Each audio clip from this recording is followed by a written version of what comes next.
What's going on, everybody? It's Childish. We're back at it again with the next Brawl Stars video.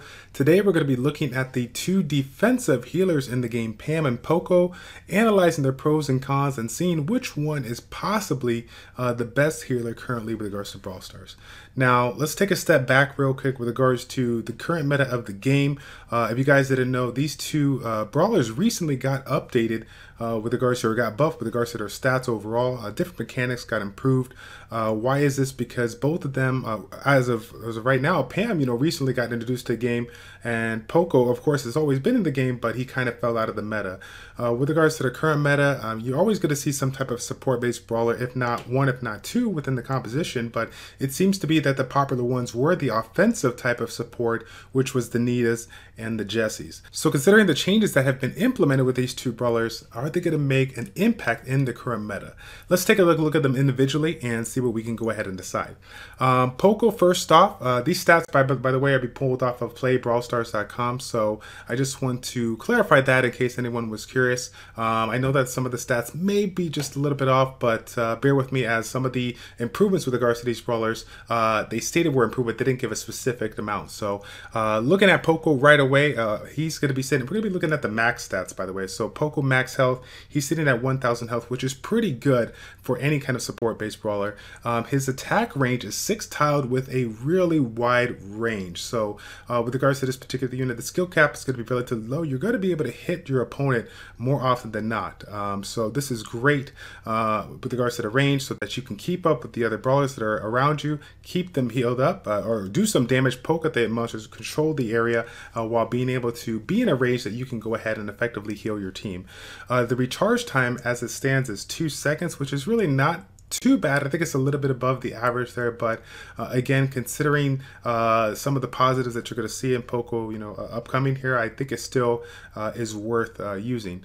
The damage now went from, it was actually at 200 max, it went down, I think it was about 15, and then went back up to, or down 20, but then went back up to 200 after this recent change. It seems to be that when they nerfed his damage, he kind of fell out of the meta, but now he's back in with the higher damage, and so it's good to see that it improved. One thing to consider, though, is that even though his damage has improved, some of the brawler's hit points that he was able to essentially, not really one shot, but with his 3 hits, be able to take out in 3 hits. Some of those brawlers have improved by the likes of Ricochet and Colt and some of the others. So, keeping that in mind, even though the damage was improved, the overall health of some of the brawlers have improved. So I don't know if that is going to make, a big impact. But again, if you're coming up right behind the other brawlers that you're supporting, being able to poke a little bit of damage and take that last bit of life out still is going to be nice to have that additional damage. The attack delay is 0.1 seconds, so this is one of those skills that you'll definitely be able to spam if you're sitting there kind of running around the corner and waiting for that perfect spot to come out and shoot. You can literally spam all 3 attacks within a quick time and be able to do an absurd amount of damage, or good damage overall, in a quick fashion. So if you find somebody under that 600 health mark, you can get at them and take them out. With regards to his special attack range, this is definitely super nice. That's sitting at over 8.5 tiles, really good range.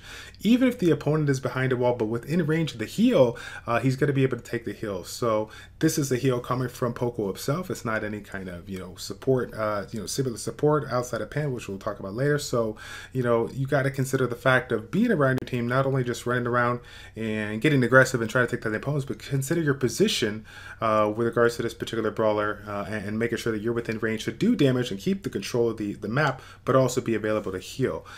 So overall, with regards to Poco, I like his stats. Now let's take a look at Pam real quick. Okay, Pam is going to be a little bit higher in health, sitting at 1,250 at max.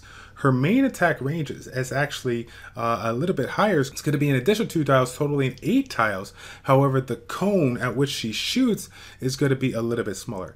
That being said, we got to give respect to that particular skill. The range on this is really good, so it's essentially going to assist you in, again, poking the opponent, being able to control the map as you so choose. Now, here's the one thing that we need to consider that may be, controversial. While her damage, I believe at max, is at 50 damage per bullet, which totals 10 bullets hit 500 damage.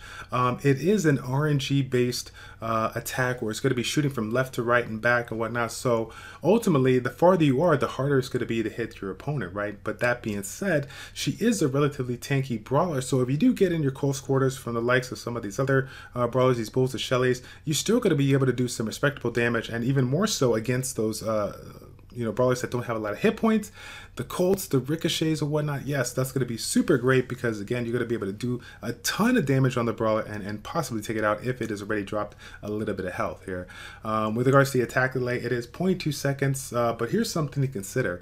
Even though it has a relatively low attack delay, notice that the skill of which she casts, right, takes a little bit of time because it's going back and forth shooting left to right. So if you guys have noticed while you play her, you can sit here and spam all 3 attacks, but even though you spam them, you're still going to have to wait a little bit of time for the first attack to finish, and then the next one goes. And if you notice that when you spam it, even if you move, it's still going to be shooting at the way you were trying to shoot originally. So that could be a downfall on that particular aspect of the unit.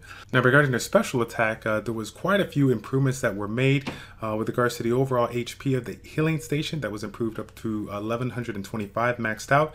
In addition to that, the healing amount that was originally set, I believe it was 60, now improved to 80, and when it's maxed out, it's now at 100.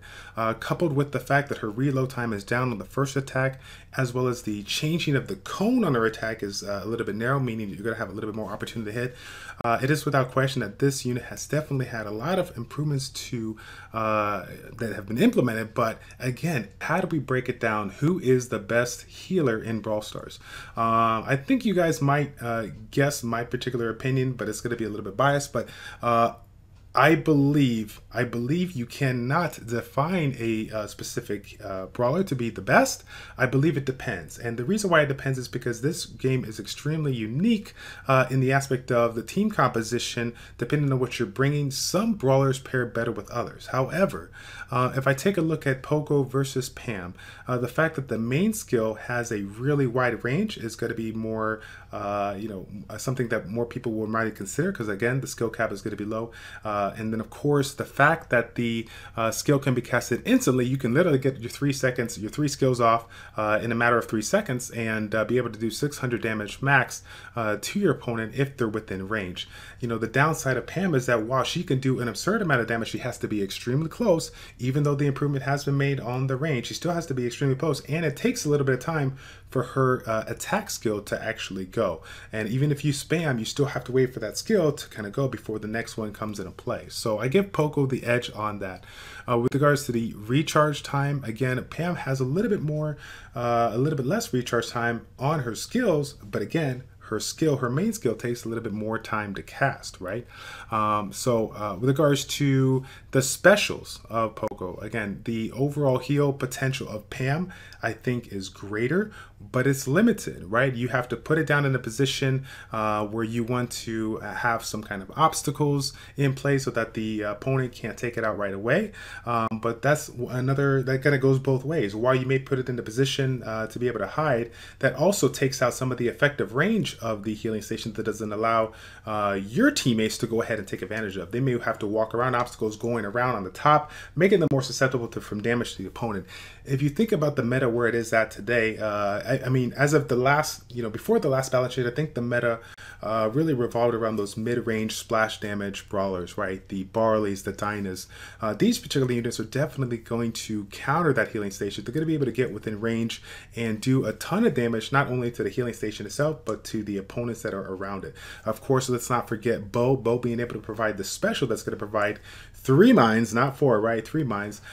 Setting them in there is perfect because, again, that's essentially a hard counter. You guys are using it to get up in there and heal, but once you walk over those mines, it's going to do damage to you as well as the healing station. So this is one of those things where once you set it, you can set it and forget it, and basically take out the healing station without too much work, and also improve or recharge Bo Super in order to do it again and provide more bombs or more traps where need be. So taking into consideration of all of the information is provided, the range of her healing station, which again, this is kind of up in the air. It was originally 3.5 tiles for Pam, but it improved to, I think it's about 4.5 to 5 tiles. Again, Supercell didn't specify, but the range is a little bit smaller than the Poco's range, but again, it is something that is that can be stationed and it's going to stay until it's down. I still give the nod over Poco because you can move where need be, and even though these two brawlers are generally ones you talk about with regards to smash and grab, I believe that that still you're going to be in certain positions where you're going to have to maneuver around, and you may need to provide the heal right then and there. So I give Poco the nod on that. But yeah, looking at everything overall, again, both are great brawlers. Once again, I don't think you can put one or the other as the best because it depends on what map you're doing. It depends on the team composition you're bringing. There's some brawlers that pair better with certain healers. But when I look at everything overall, I believe Poco has the nod. Again, that's my biased opinion. And to give you a little bit of background of where I'm at, I'm currently at about 2,800 trophies, with the most of my brawlers being in anywhere the 150 to 210 range. So again, keep that in mind. This information is provided. It's a narrow amount of information that I'm seeing. With regards to upper echelon players and whatnot, I actually spend a lot of time watching these players, but I believe that there are better compositions that don't actually require Poco or Pam, so I believe that is why they're not using them. I think there's just better compositions overall that people are taking advantage of by the likes of the offensive support-based kind of brawlers, which are like, again, the Jesse and the Nita. So I'm curious to hear if there are any in-game players. I want to give a shout out to Rob Stark from Rob Stark RT on Twitter, or Rob Stark Brawl Stars. If you guys haven't checked them out, he's definitely a high-end player to go ahead and see. I'll provide his YouTube channel down below. I'm looking forward to hearing from him, as well as some of the other end-game players that can provide us a little bit of knowledge with regards to their thoughts on Pam and Poco, and who do they think is the best healer currently in Brawl Stars. Okay, now keep in mind that I provided just a little bit of information. Is there anything as I has missed? Please put it in the comment section down below, and if you have any questions, please feel free to put it down there so that I can answer it after the video has been published. I thank you once again for stopping on by to my YouTube channel. I hope you guys enjoy my content. If you did, please like and subscribe, and I will be providing more content on a regular basis, okay? That's going to be it, guys. Thank you all so much for tuning in. It's your boy Childish, Childish Plays checking out. Take care, and we will see you all next time. We're out.